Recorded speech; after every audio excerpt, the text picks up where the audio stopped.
The noble truth of the origin of suffering is this. It is this thirst or craving. The word in Pali, tanha. Tanha, attachment, desire, wanting things, wanting. If you think about the senses, we are always wanting. Each sense seeks out pleasant experiences. The search for sense pleasures. We want to see pleasant sights.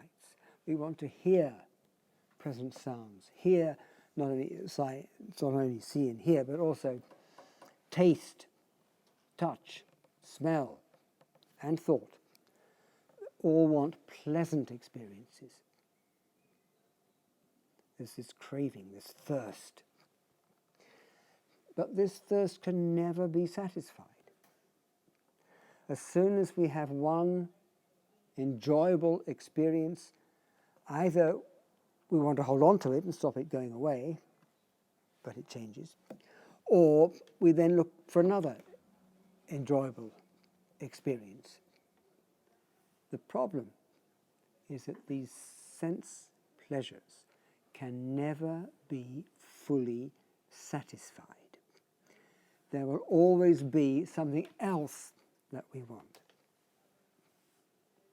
Once you've bought yourself an ancient, beat-up old car, you then say, yeah, but actually what I'd like is something a bit newer. So you want something else. The Buddha said it is like pouring water into the ocean. The ocean will never overflow. It's like putting fuel on a fire. The fire will never say, okay, fine, I'm satisfied, stop, that's enough. Always want more. And we can never satisfy this. So if you're going to go around trying to satisfy all of your sense desires all of the time, you're setting yourself an impossible goal. You can't do that. But this is what drives on a lot of our life. The unceasing quest for sense pleasures. But remember I said, before the Buddha taught, he hesitated. He said, this is a world devoted to sense pleasures. And the Buddha's teaching is patisotagami, going against the stream. So one form of tanha is what we call kama tanha.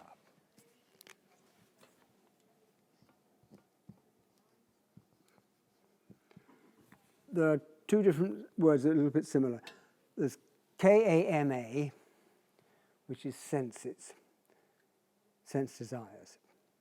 But there's also, you've heard the word kama, or in Sanskrit, karma. That means action. We're not talking about that here. We're talking about K-A-M-A, kama tanha, desire for sense pleasures. That's one form of tanha. Second form of tanha is called bhava. Tanha. Bhava means to become, to continue. This means we want, I should also say on the subject of kama tanha, it's not only material things that we have desire for, we also desire popularity, power, fame, reputation, all sorts of non-material things will also go under the role of kama. Then bhava, to continue, to become something other than what we already are.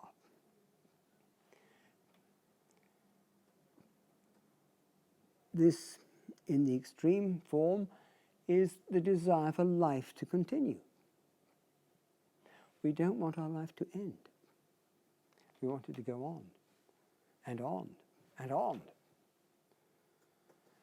And we even have the hope, or some people have the hope, that when this particular life ends, there will be another life. My soul will continue on into some other existence. I will go to heaven. That is bhava tanha. And the opposite of bhava tanha is vibhava tanha, V-I. Vibhava tanha, which is the desire not to go on, not to continue. Annihilationism. I hope that when I die, nothing goes on. That's the end. It can also cause people, unfortunately, to terminate their own life. They don't want the life to go on. I've had enough. I'm fed up. I'm going to kill myself. That is the more extreme form of vibhava tanha. So, this is what the Buddha says is the origin of dukkha. Desire. It is this thirst or craving which produces re-existence and re-becoming. That is bhava tanha. This, in fact, is what drives forward all of the natural world. Every creature has the inclination, has the desire for continuity. No, or at least almost all beings don't want to die. Furthermore, this is what drives the whole process of reproduction. Continuity, going on. And it's bound up with passionate greed. It finds fresh delight now here and now there, namely, and these are the three kinds: thirst for sense pleasures, thirst for existence and rebecoming, and thirst for non-existence or self-annihilation. So these are the first two truths. And if you look a little bit further down, beyond halfway, there's a paragraph that begins, "This is the noble truth of suffering, dukkha. Such was the vision, the knowledge, the wisdom, the science, the light that arose in me with regard to things not heard before." So this is the Buddha saying this is something he discovered. This suffering as a noble truth should be fully understood. With the first noble truth, our task is to understand it. So reflect on it. Look in yourself, look around the world outside, and see whether it is true that there is dukkha. Even if you yourself are doing okay, if you look around at other people, there are lots of other people who are not doing okay. So you can verify this truth on the basis of your own experience. You're not asked to believe it, you're asked to understand it. Test it, look at it.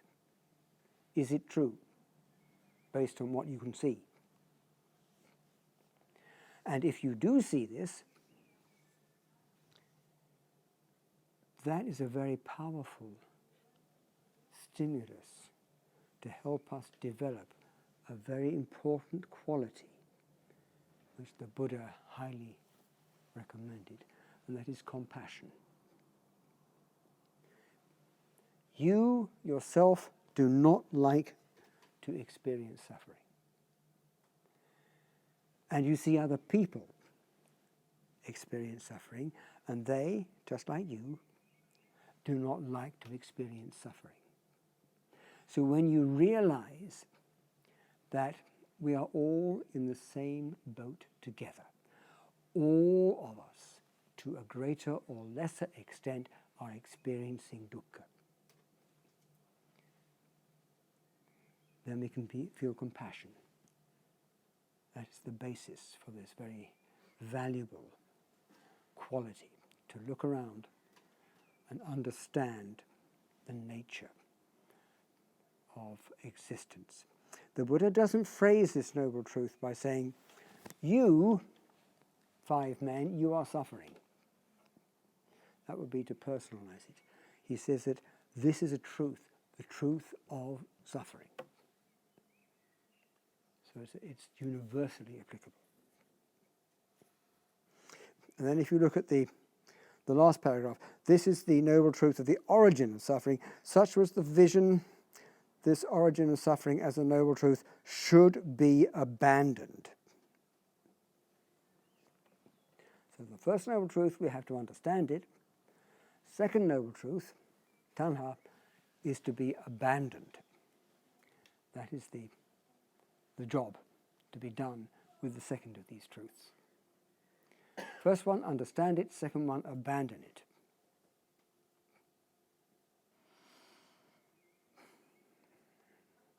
So this evening has been a lot of talk about unhappiness and misery. And some people, because they've misunderstood the Buddha's teachings, say that Buddhism is a very gloomy, pessimistic religion, that all the Buddhists talk about the whole time is suffering, suffering, suffering, suffering, suffering. But they have forgotten that there are 4 noble truths, not just 2. And the Buddha said all 4 should be considered together. In fact, he said, he who sees suffering sees the origin of suffering, sees the cessation of suffering, and sees the path to the cessation of suffering. So we've got the bad news out of the way now. Next week, better news. Truth number 3, and eventually truth number 4. We've turned the corner.